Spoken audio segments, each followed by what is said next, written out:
Hey guys, welcome back to our non-toxic podcast. I am only slightly losing my voice right now, but it's not because of illness, I don't think.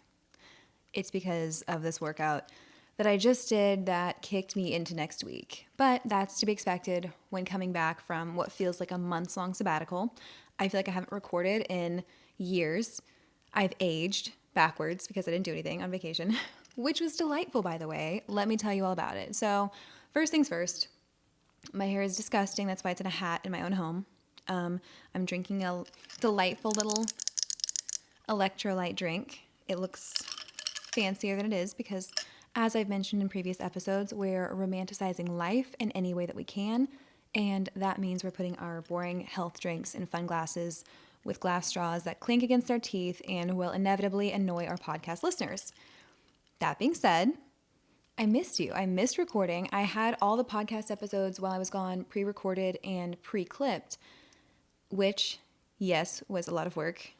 That was the last thing that I had to finish, and I was still clipping the episodes the day that we left for our flights.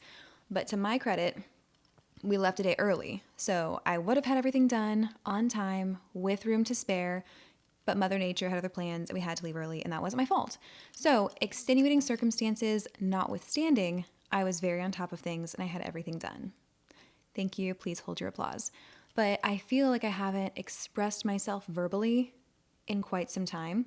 Those who have been with me for the past 3 weeks probably beg to differ, but it's just different. Whenever I get on this microphone and I sit and the ring light is just blinding me, searing my retinas, I've got all the little cords sitting around me in such a precarious way that I can't even move because I will inevitably ruin something.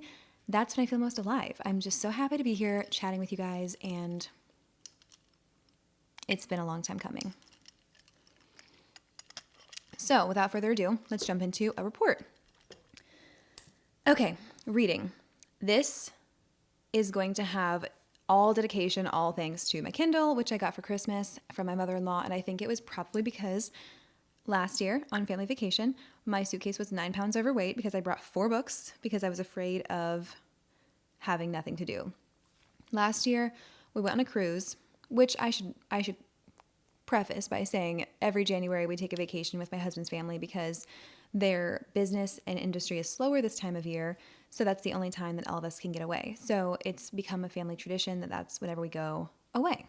So last year, on our annual Rooter family vacation, we went on a cruise, and whenever you're on a cruise, you have to either buy the Wi-Fi package or choose to be disconnected. And you might not believe this, but I was itching for a chance to disconnect, so I did not purchase the Wi-Fi package. I was actually very much looking forward to having no connection to the real world. But without having access to any kind of internet, you lose a lot of entertainment. So I had my iPad with a pre-downloaded show to watch while I get ready because I have to have some kind of stimuli visually while I'm doing my makeup. I don't know what's wrong with me, but I have to have it. I watched Emily in Paris. Perfect getting ready show. Besides that, not really a perfect show. And then I brought 4 books. So I brought Crescent City 1, Crescent City 2, third one wasn't out yet, Iron Flame, and Fourth Wing and Iron Flame. So I got through all 3 of the first books, and then I was probably a quarter of the way into Iron Flame. Obviously, I was grateful that I brought all 4 books, but it was very embarrassing whenever we went to the airport to fly out and my suitcase was grossly overweight. I had to open it up, and it just looks messy. Whenever you open your suitcase up, it's so intimate when they can see how you've packed. Your packing cubes are here. I think I had a bunch of tampons in the see-through mesh of the suitcase door.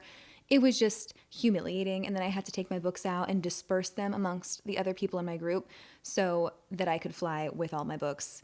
It was a very humbling moment, and receiving a Kindle this year was probably long overdue, and it was a great, great gift. I was skeptical, and I thought about purchasing one for myself for a long time because I do love to read, but I just have this thing in my head where I think that the paper version of the book is better, and having the physical indicator of progress where you can like tilt the book, look at the spine, see how far you have, and like that visual progress meter for some reason just scratches an itch to me. Also, there's something to be said for the fact that when you carry around a large book and you're about to read it, there's the sense of pride that comes with that, and people will say, oh my gosh, that's a big book you're reading, and that just makes my ego go from here to another galaxy.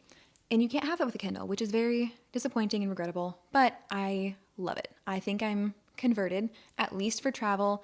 It's very, very convenient. It's so thin and so light, and I didn't realize how small they are. They literally fit into your hand. If I had to gauge, it's like that's the size of my Kindle. So it's the perfect ergonomic grip. I can't say enough good things about it. I'm obsessed with the Kindle.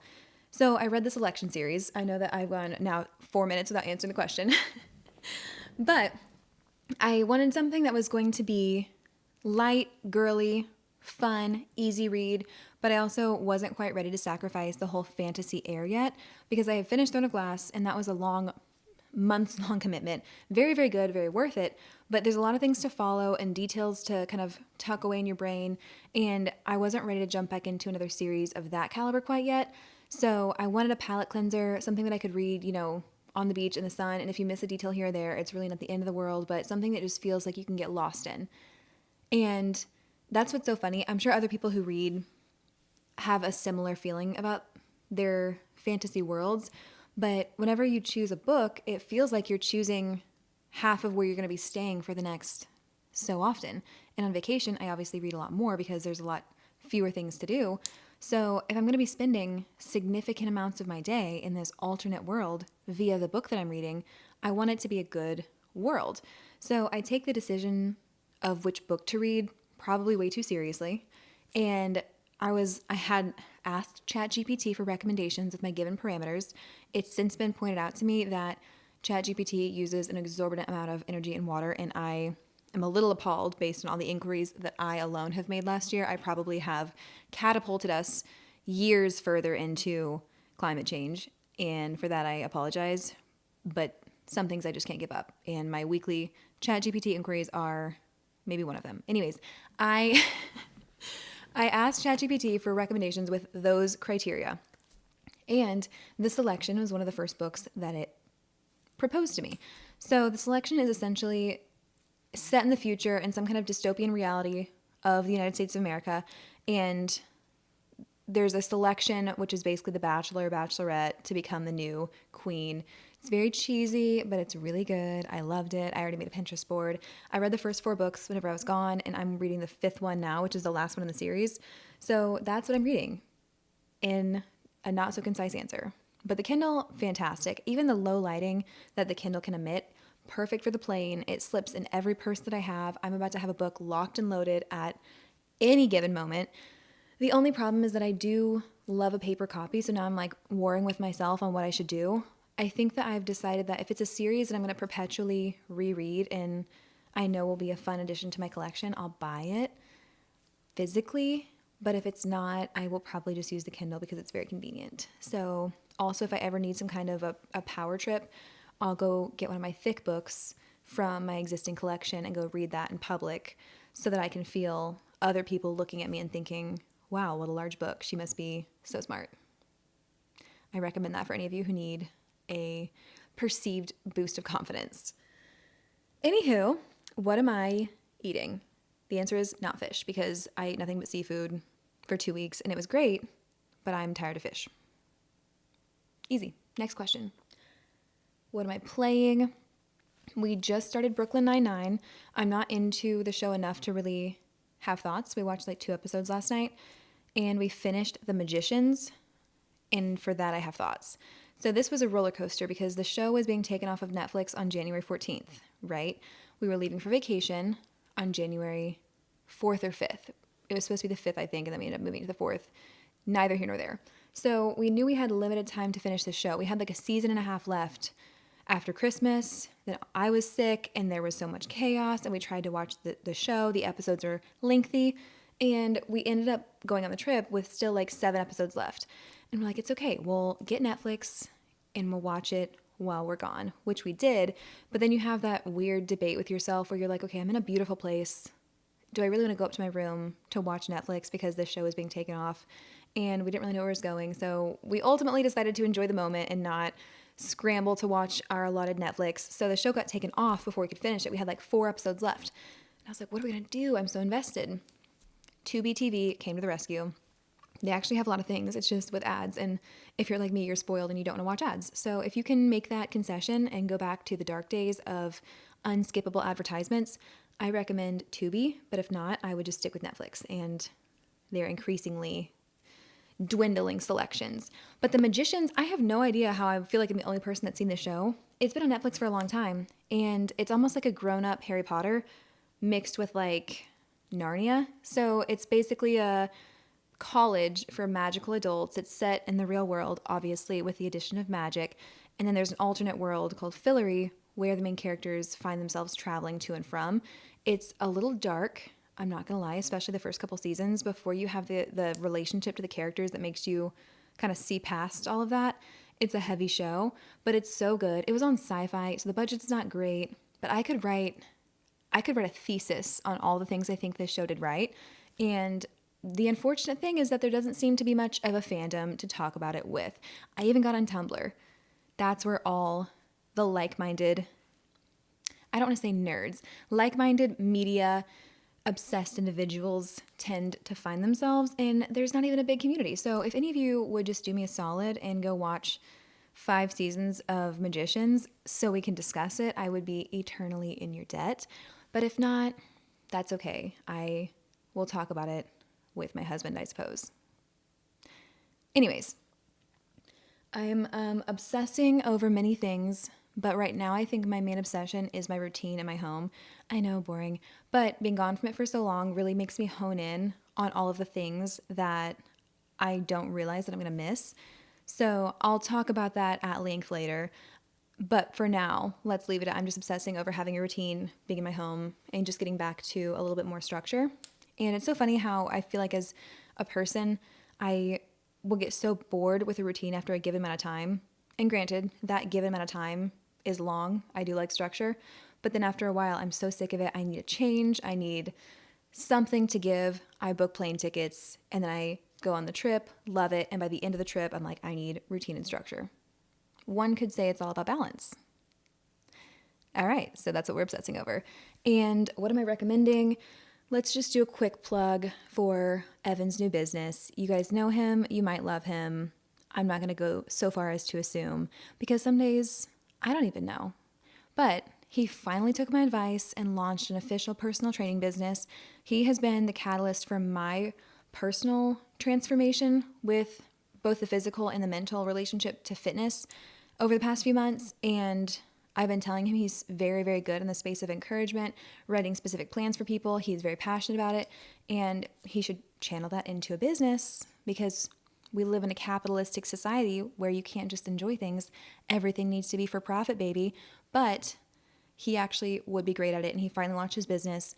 The Instagram is at Evan Long Training, but his name is strange. It's EVANN Long Training. You can probably find it on something that I've tagged. But he's just getting started, but he's fantastic. So I can't recommend him enough. He should continue to get his social media presence up to snuff as I pester him more and more about it. But he's doing great. And finally, what am I treating myself to? I guess we'll just cop out and say my little electrolyte drink because I've already killed 13 minutes with my report and I don't want to go any further. Hydration is key. Okay, off the top, let's just go ahead and talk about the TikTok ban. This happened the day before I came home from Arizona, which was the last leg of our trip. And I knew it was coming, but I didn't really believe that it was going to happen. And I love TikTok, but I'm not like, it's not my main platform to post on or to consume. I scroll TikTok a lot if I have a lot of time to kill, if I'm waiting in a line, if I'm on hold with someone, if I'm really bored. I don't know. I doom scroll a lot at night, but I've gotten better at that now that I've focused on actually sleeping. So it wasn't going to change my life. I was bummed about it because I do like TikTok. It makes me giggle. And really my main use is that whenever I finish a new book or a show, I like to get on TikTok and search up that piece of media so I can watch all the edits and the theories. And it's like a euphoric reward I get at the end of consuming something. And like I already told you, I didn't finish Magicians in time, so I couldn't watch it, and TikTok was about to be taken down, and at this point, I didn't know that apparently I'm one of 7 people who's seen the show, so there's not really much to consume anyways. So I was pretty bummed about that, but I brushed it aside and thought, maybe this is good. It's one fewer platform to clog up my brain. It's one fewer thing to have tempting me. It's one fewer thing to worry about posting on. So we'll move on. And also sometimes that gives way to a new platform, which is always a fun thing to kind of learn. But then it came back in 12 hours, which was no big deal. The thing that made me freak out was the loss of CapCut. And if you are a content creator in any capacity, you probably know what CapCut is. But it's a video editing platform that's very underpriced for all the things that the editing suite can provide. I use it on my phone. I use it on my computer. I'm actually using it at this moment to record the podcast. So it's owned by the people who own TikTok, ByteDance. I knew they were affiliated, but I had never really looked into it enough to know that they were owned by the same company. So when TikTok went down, so did CapCut, and that's what caused me to go into a spiral. Luckily, it doesn't matter because it's back for at least 90 days. So will I use this 90 days to prepare for the worst, research a new platform, and prepare myself in case things don't go my way? Probably not. But I will enjoy the last 90 days with this platform if that's what I have. And I think that it made me realize with the potential loss of TikTok that it's exhausting to have so many things vying for our attention all the time, which is common sense. We all knew that. But I think it was weird, the sense of relief that I felt where it's like, well, now I don't even have the option to be tempted. I don't even have the option to try and post on it or try and get a viral video or worry why my videos are getting, 300 views over and over. And even though those things don't take up a lot of mental real estate, it's something that I think about more than I probably should. So it was kind of strangely calming to think that it's just off the table. And when it came back, it was kind of like, oh, well, I guess that isn't going to happen. I'm kind of worried for nothing. So I know I could do a self-imposed TikTok ban. I could just take myself off the app, but I think it just made me want to be more conscious of my consumption. And we've already talked about that plenty with our New Year's goals and clearing our brains and blah, blah, blah. So it was just another reminder to be mindful, which is always a good thing. But I hope that all of you are having a wonderful time listening to me yap without getting to the topic. But now I think I'm ready to actually get to what we had planned. I wasn't sure if anyone would want to hear about the vacation because sometimes it's just not exciting if you're not on it. And I get that. And I do kind of apologize for all of the vacation posts. I think I'm like halfway done. They're all saved to my phone. Everything is done. I just need to post them. And I have so many pictures and I don't want them to die in my camera roll, okay? So they're going to have to get posted whether or not people care. I care, and that's what matters. My mom and my grandma, I think, also care. They might not at this point because they've seen all the pictures in our group chat as well. But I'm going to pretend like everyone is just dying to see my latest tropical outfit. Don't tell me otherwise. So I just completely lost my train of thought. I did a poll on my Instagram story to see if you guys wanted me to talk about organizational tips or a third option or the first, which was travel recap. And surprisingly, 90% of people voted for travel recap. So if you're 10%, I do apologize. Feel free to skip this episode, but I'm going to keep it surface level. Like I'll give you the trip recap, but I'm not going to get super granular and get boring with it. I'll give you the highlights, the funny stories, the travel tips, things I liked, blah, blah, blah. But I'm not going to make it excruciating, I promise. I actually can't promise that with any of my episodes, but we left for this trip. Our plan was to leave on a Sunday in the evening, but we get wind of a winter storm coming in. And in Missouri, that can go one of two ways. It can go, well, we got nothing. It was a little chilly. The wind chill was cold. Besides that, no precipitation. Or it can be way worse than they were calling for. And they were calling for it to be pretty bad. So ordinarily, I think we would just not prepare. If we were staying at home, we'd be like, whatever, we'll get the stuff if we need to get the stuff. I've been in Missouri for long enough that you go outside when the sirens are going off for a tornado and you don't prepare for a winter storm because you don't want to fight the crowds. Is that smart? No, but that's realistic. So with us leaving for this trip and having everything kind of hinge on us being ready to catch our next flight, we did not want to risk not being able to get out of Missouri. So we flew out Saturday rather than Sunday, and I had been prepping, as I've complained about before, all of my work for January, which was exhausting, but such a relief to have gotten done because I've not taken my laptop or something on at least part of the trip for years. And to have the ability to leave it at home and not need to do anything, have nothing to prep for when I get back, I just went ahead and worked through pretty much the entire month. So even getting back this week, there's things to catch up on and emails and, one-off things that I do for my clients, but all my monthly deliverables have been met. And I'm so grateful to my past self for not leaving a mess for myself to clean up. It's just been so delightful. So luckily all of that was done. The only thing I hadn't finished whenever we moved our flights forward was, like I said, the podcast.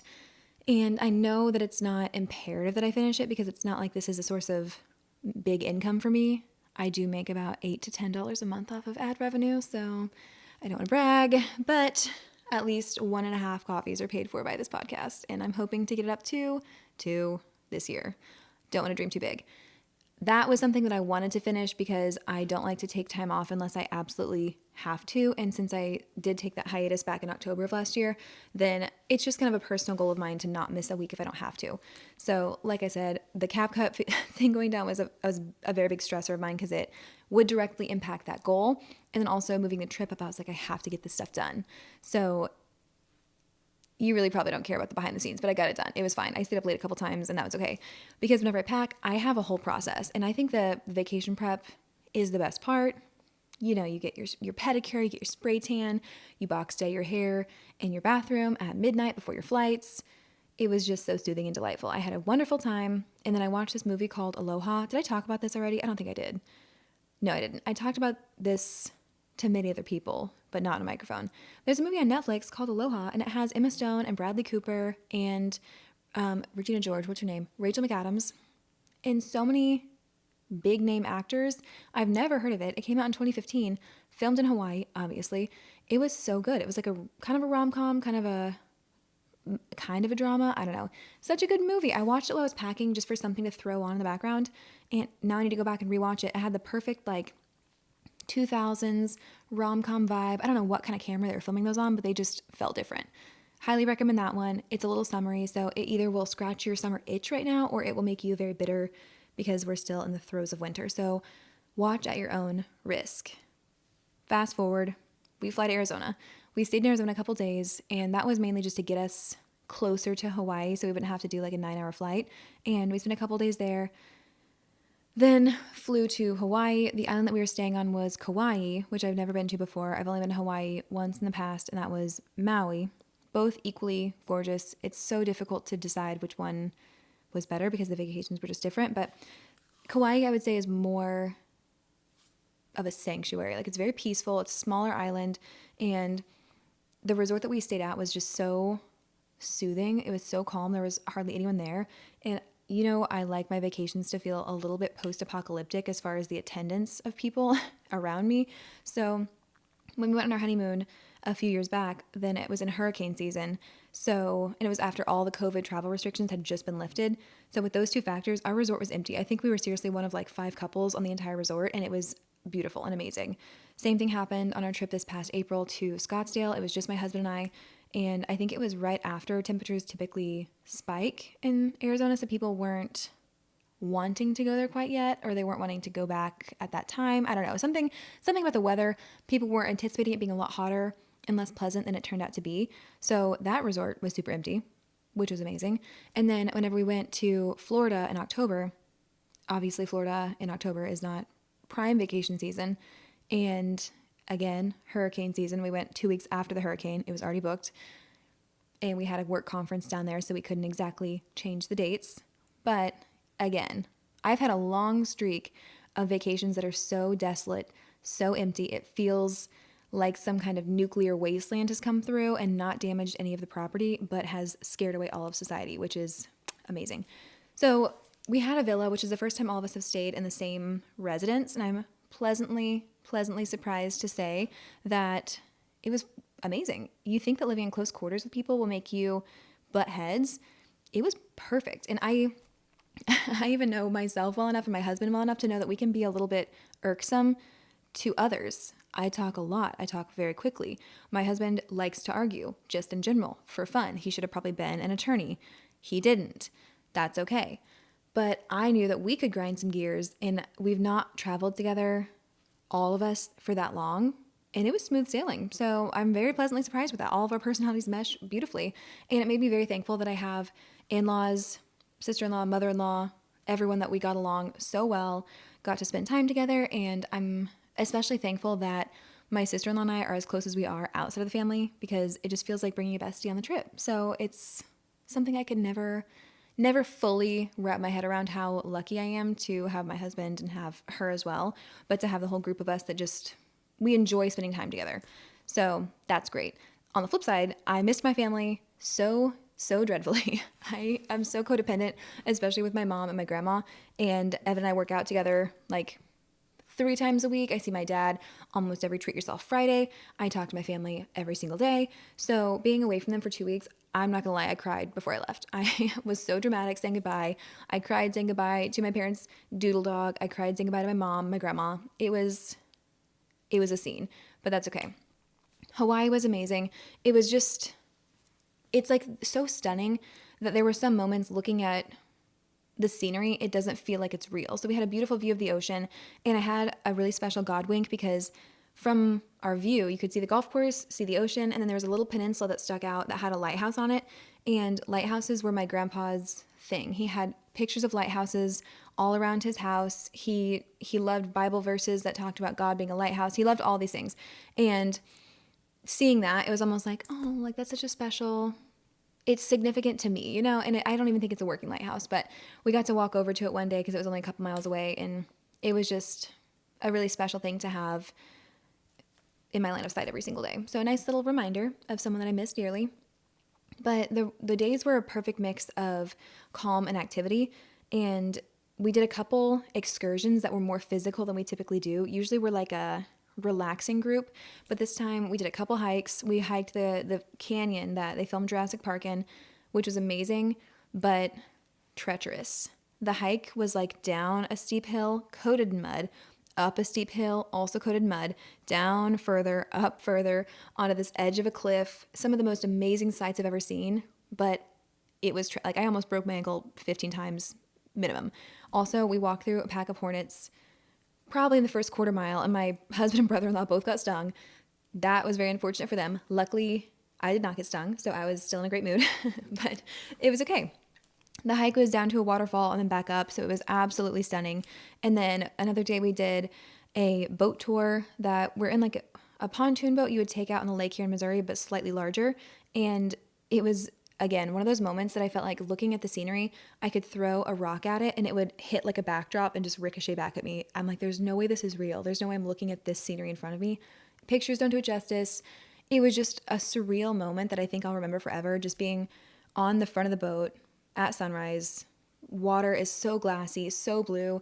The sunrise is like all across the sky, all across the ocean. It's like a 360 sunrise, which I'm such a sucker for anyways. I woke up every single day at 6:30 to watch the sunrise because you only get so many sunrises in Hawaii in your life, and I'm not going to miss a single one of them for sleep. I don't even like to miss Missouri mornings with no sun for sleep. So it was just so awe-inspiring. And it was a little choppy towards the end, I'm not going to lie.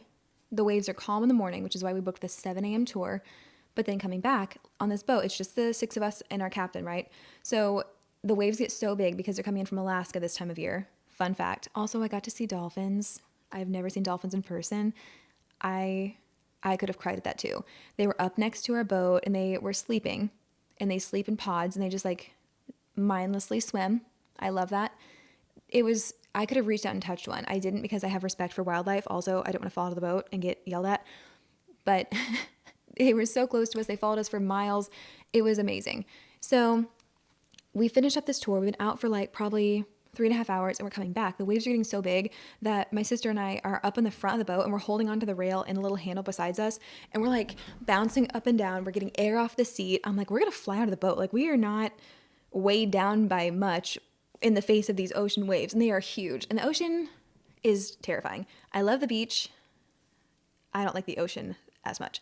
But we trusted our captain. Everything was great. We're going back. We got to swim in the water, like jump off the boat. It was so amazing. So we're already kind of like damp. We're driving back. Everything's good, but a little slower than usual. And our captain's on the walkie-talkie. We don't know what's going on, but we assume it can't be good based on his calm demeanor no longer being calm. And finally he stops the boat and he's like, okay, here's the situation, which you don't want on the ocean, right? And he says, there's one engine out. The good news is I have another engine. The bad news is with only one and the waves being so strong, it'll take us like 4 hours to get back to the shore. And we'd already been out for like 3.5 hours, like I said. So We already had other stuff scheduled for the day. We didn't want to wait that long. So he said, my plan is to call another tour group over because they have those bigger like water taxis that can seat 30 people or so. Call one of them over. You guys can go to that boat and they'll take you back to shore faster, but you'll have to get on with other people. And I just want to make sure that's okay with you before I call them. And we're like, yeah, that's great. Better than a 4-hour boat ride, right? So he says, perfect. Calls the other boat over there. Boat comes over. It's bigger than our boat, like taller off the water and just obviously wider to accommodate more people. And he's like, okay, get your stuff in your dry bag, seal it, and then throw it in. We're like, what? And he's like, oh yeah, you have to swim over there. We can't get the boats next to each other because the waves are too big. It would crash. You guys could get trapped between and then undergo severe bodily harm. Makes sense. Luckily, I was already damp, but I'm like, are you sure we should throw a bag with all of our valuables and belongings in the ocean? And they parked like, I don't know, 40 feet away because they didn't want to get too close that the ocean would carry us together. So I was like, well, I'm already wet. I'll go first. Threw my bag into the water, jumped in front of this boat of dry tourists that had not swum, and I was looking like a damp dog crawling out on the ladder with my little bag, soaking wet in my swimsuit, just like, oh, hey guys, thanks for the rescue. Everyone gets on the boat after me. So all 6 of us are on there, and then the captain of that boat says, okay guys, I hate to separate you, but with all 6 of you on here, now we're over the weight limit of the boat. So we have to put 3 people on a different boat, if that's okay. Because I guess the boats were already full at the time they had departed without us. So another boat comes over of the same size, and they're like, we need 3 of you to jump ship and go over there.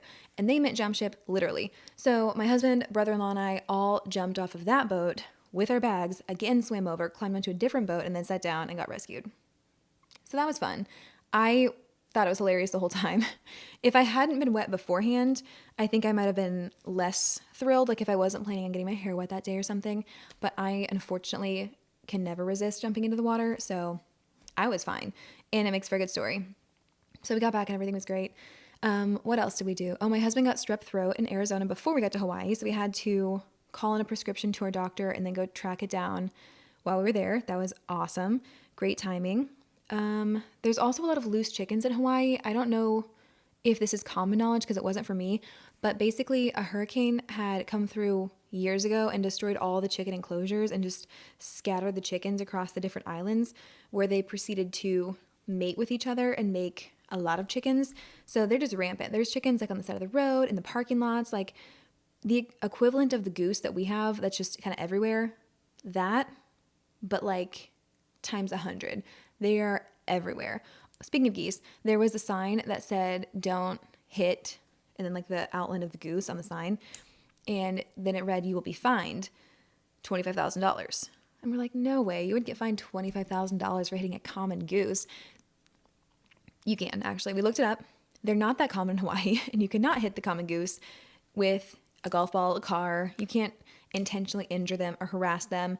And it is, in fact, $25,000 as in 000. So we were very careful anytime we were around the geese.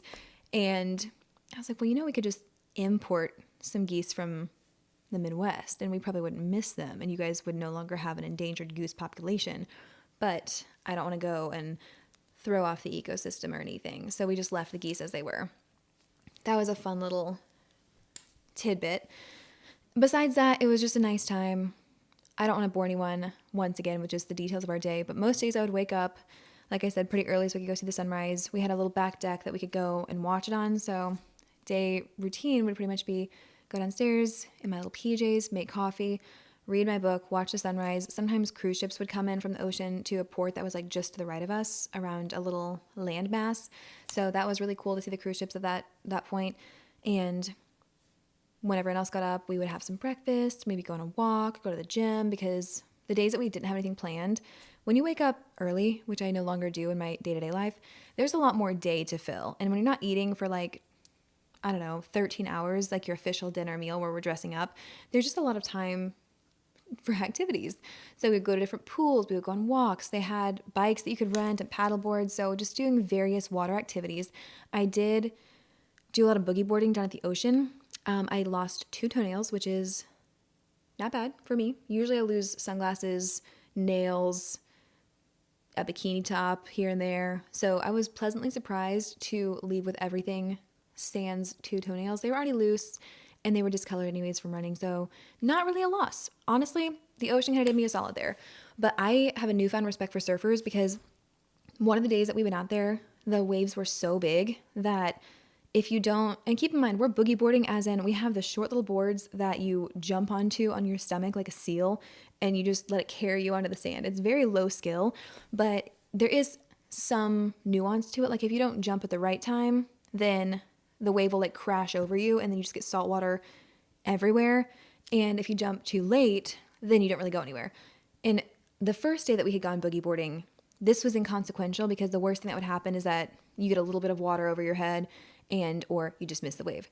But when the waves were gigantic, it was a lot more treacherous than that. So we go out, we paddle a little ways, the waves are coming in, they're huge. I'm like looking up at them like, oh my gosh, what did I do? And you jump kind of trying to get into the wave so it carries you forward. First couple were fine. One of them was especially big. I timed it wrong because I lost my footing. Tried to jump up. The wave crashes over me, knocks me like face over feet over face. I'm tumbling. You have the boogie board strapped to your ankle. It's somewhere else. I'm like trying to come up for air. I didn't really take a good breath beforehand because I didn't anticipate being absolutely body slammed by the water. So I finally am almost at the top, only to have my board get caught in another wave, pull me back under. I'm like, and I was panicking. I'm not gonna lie, but I got up. The wave subsided. I stood in like embarrassingly shallow water once the wave was past. And I was like, made sure everything was sufficiently covered with my swimsuit. And I was like, okay, I need to gather myself. If that's going to happen again, I need to not panic. So I just had to remind myself, waves are not forever. They just crash over you. You're going to be fine. Just breathe and don't freak out because that's whenever you pass out and die. So and keep in mind, we're not very far out of the ocean. We're like maybe 20 feet. It's very shallow. It's like up to my shins when the waves aren't coming over us, but the waves are very tall. So that did happen to me several more times, but I took my own advice and I was just like, just count to 5. Surely it'll be over. Most of the time it was okay. It was a little scary. And then I didn't realize I had lost the toenails until later, but my toenail saga has been a lot more prevalent on this podcast than I really anticipated it being. So I'm really sorry for how often I talk about my toenails. Other than that, it was just a lot of fun. It was like the perfect vacation atmosphere where you have the daytime in the sun. The UV was a lot higher than I expected in Hawaii. I feel like I should be more tan than I am, but I did what I could. I usually have a tan from Urban Glow, which looks a lot better than my organic tan for several days. So I will be getting another spray tan regardless of just having come back from vacation because I just like hers better than my natural skin tone. The day, as I was saying, was pretty much perfect. We got a lot of physical activity because there was so much time because you're going back in time. So 6 a.m. in Hawaii is like 10 a.m. here. So it's a lot easier to wake up early. It sounds like I'm bragging about being such an early bird and like getting up at 6 a.m. every day, but that's really not that impressive if you think about it as far as the time change. But it was just great. And then you're like a little sunburnt, you take a shower, get ready for dinner, go out in your cute little outfits that you prepared. My sister-in-law is amazing and she wanted to take photos with me every night. So we would get my little camera, get ready early, take our video clips for the reel that I insisted that we make, take lots of photos. She's absolutely stunning. She looks perfect in every single picture I took of her. So it was just very fun. It was a really nice time. And I know that we're not going to be going on vacations with just the 6 of us forever because obviously the goal is to have heirs to our family name, but it seems like more impending than it has before. And I was just trying really hard to focus on how special it is that we all are here together, hopefully for the last time, as just the 6 of us. And the goal is that our families will grow and that we'll have grandkids and nieces and nephews and everything else. So keeping that in mind, I think made me appreciate the time together more because it's fleeting. And we came back, after it kind of flew by, I'm not gonna lie. I usually am ready to come home by the end of vacation, but by the time we left Hawaii to go back to Arizona, I was not really ready. It was so amazing. I could have stayed there forever. But we came back and we went to Arizona because the boys had a work trip, a golf trip that they were doing with their employees flying in to meet them. So my mother and sister-in-law and I all stayed in an Airbnb close to them just so we could still hang out and be in the warmth, because what's a couple more days in the sun, you know? And that was so fun. That was very relaxing. I did a lot of reading, and it was the perfect bridge from Hawaii to Arizona to come back home. So you get like a little bit cooler, a little bit closer to your regular time, and a little bit more normal. Like, it's not all paradise. Scottsdale's amazing, but it's not Hawaii. And then you go to Missouri, and I'm like, okay, well, at least we had like a middle step. So we are spoiled to even have the chance to go to Hawaii, but then also to have the way to acclimate via Scottsdale. But it was really fun. It just made me really appreciate my home as well, because whenever you're gone, there's just little things that you're like, oh, I miss that. I miss having this. I miss my own car. I miss the way that my house creaks in the night because it feels like home. So it made me very conscious of the things that I love about being here, and also that I love all my people. So I've been like a crazy person trying to see everyone that I know. I'm like texting the family group chat, like, when are you guys free? Clear your schedule. I miss you. And that's been great. But one thing that I'm really happy about with this vacation is the activity level and the way that I felt pretty normal coming home. Let me explain. So typically you go on a vacation and you come back and you're like, I'm bloated, I'm constipated, I feel horrible, I just feel disgusting. Like, I need to reset, detox, get back in the gym. But this time I feel great. And I think it had multiple factors. One, I think it was because with Hawaii, you do eat a lot of fresh food. It's just not as heavy. The portions are smaller.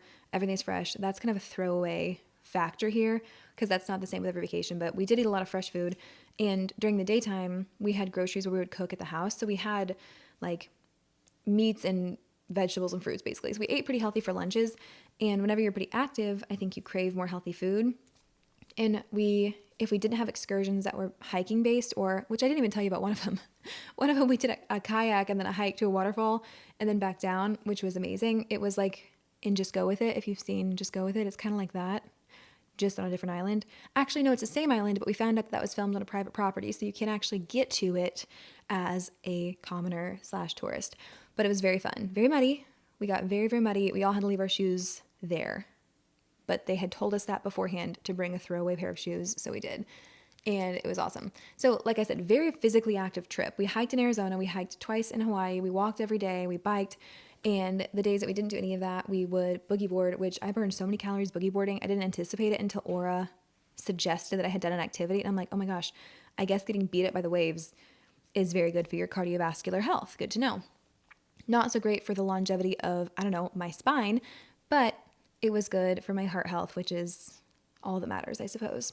So I think the combination of the food, eating back at the house, and staying pretty active helped me feel pretty normal. And I want to be careful with how I say this, because vacations aren't necessarily for working out. They're not like, oh, you have to go on vacation and then keep working out and keep eating healthy to maintain your results. That's not what I'm saying. But to go backwards, the whole reason that I've been pursuing fitness as of the past couple months a little bit more heavily is not just for aesthetic purposes. It's been for me having something to channel my energy into, and my time and my focus, versus focusing on things that I'm not necessarily thrilled about in my life. So the goals with fitness were just to have something constructive to put my energy into. And then any physical changes as a result of that were kind of just a bonus. So with my motivation for fitness not being driven by how I look, it doesn't feel like so urgent that I have to go to the gym. It almost feels like a pull, like I want to, because I enjoy it. It's mentally relieving for me. I look forward to it. I know I feel better after I work out, even if it's something super light. So sometimes I'll go to the gym and just do like a quick 20-minute circuit of something, or go walk on the treadmill with a little incline and watch YouTube or something. But I know that the endorphins that I get after that always make me feel good. So I've almost conditioned myself to crave working out, because I know I feel better afterwards. And whenever I post about working on a vacation and talk about it as being something that I appreciated about this trip, I don't want it to come across as something like, you need to be working on a vacation, you need to be doing this, because I've also had trips where it's so great to go and be gone for however long and not work out one time and eat like crap. That's great too. I just don't necessarily feel as good whenever I come back. So there's no shame. However you want to do your vacations, it's up to you and what you need. You're taking a vacation from your own life, so that's up to you. If you work really hard to get your bikini body and you want to work hard to keep it on vacation, amazing. If you have been working really hard and you're like, screw it, I'm here, I'm done with it. I got my Instagram picture, That's all I need. Give me the cheese fries. I say, great, add bacon. Go big or go home. So it's really up to you what you want your vacation to look like. But for me, in my current relationship with fitness, it was something that I craved doing. And then I noticed as a result, I felt better. I feel like I didn't come home super bloated. I didn't come home dreading going to the gym because I haven't worked out in so long and it's going to really kick my butt. Did it kick my butt? Absolutely, yes, it did. But that's because Evan wrote the workout and he was like, let's do a really hard workout since we haven't gotten to work out together. And my arms are still trembling. I don't think I can wash my hair for several days. Not the point though. But it was just a nice change to have. And it was also nice to have, I was almost surprised because I know that I feel better about myself physically because I'm, one, not undergoing some kind of crazy hormonal shift like I was last year, but I just feel confident because I know that I'm doing things that are good for my body. I'm not depriving myself of things. I'm not punishing myself with the gym. So I just feel good. I feel healthy and I feel strong, but it's nice to have that and to know the motivations are good because I've seen the opposite. I think I'm talking in circles at this point, but I just want to say it's nice to have a healthy relationship with food and fitness because sometimes that still feels novel to me and I'm thankful for having it this year. But there's no pressure or shame if you choose to vacation differently because I have in the past and I guarantee that I will be doing it differently again. But this current place in life, it was just nice to have a little bit of extra movement on the trip. And also help me sleep a lot better because usually I struggle to sleep in new places, but I think all of the activity during the day, I was meeting my step goals for sure, helped to knock me out enough that I was not struggling to get my REM sleep. I think that was it. Okay, one more thought. I was thinking today how I am so sad to be coming back to the winter weather. And on the one hand, I am, because whenever I was walking around in flip-flops and swimsuit cover-up and, you have no makeup on because you're feeling sun-kissed and great, and that's amazing. And I very much am looking forward to that and having naturally curly hair and all the fresh fruit and things that summer can bring. But then I was backtracking and thinking, okay, well, spring's not that far away, and surely we can make it to spring, even though Missouri spring isn't even really until the end of April. But I was just thinking how nice that will be. And then I stopped myself and I was like, I don't think I'm ready for spring yet, which is odd and kind of blasphemous to say. So don't shoot me. I know you guys have been here through a winter storm already, and I conveniently circumvented that. But I think with spring coming, that's whenever, we get longer days, daylight savings time comes back, you're out in the world, you're doing more social things. It's nice enough to start doing activities again, which is great, but I feel like there's more to be done in the winter. And here's what I mean by that. The winter is the time where you're kind of hunkered down. You aren't trying to go out and do a ton of stuff because the air hurts your face, so why would you want to? We're past the holidays, so there's not really a ton of things happening right now, and this is still the time where you can work on everything kind of behind the scenes and in silence, unless you're like me and you post every detail of your life, then it's not really in silence, but still you can work on yourself in the comfort of your home. So there's more things that I want to do. Like there's more organization I want to do. There's more hard workouts and recipes I want to try, and things that I know when the spring comes will be completely brushed to the side because I'll be like, oh my gosh, I want to frolic through a field of daisies and go for jogs and whatever, eat on patios. That will supersede all of these things that I'm doing behind the scenes, and right now, I'm not ready to let go of that yet. I want to do more things that are on my list that you really only feel like doing in the comfort of the winter months. So for now, I'm going to try my best to enjoy winter. Granted, I've only been home for like 2 days, so that could pass. I could tune in to you guys next week and say, I'm ready for spring. Who has a time machine? But for now, I'm trying to enjoy it as much as I can. So I've got the fireplace on. I'm going to make some hot tea, have a nice hot meal, put my fluffiest, coziest pajamas on, read the final selection book so I can jump into Onyx Storm and talk to you guys about it if you want to hear. But that's really it. Trying not to rush through winter. I'm happy to be back. Hey guys, the microphone pack died, so I'm going to make this succinct so I don't have to deal with that again. But I'm happy to be home. Love you guys. Thanks so much for listening. I missed you a great deal. I hope you had a wonderful time while I was away. I hope you have a wonderful week this week. Hope you have all mountains, no valleys. Treat yourself on Friday. Thanks for tuning in. I will see you very soon. I love you. Goodbye.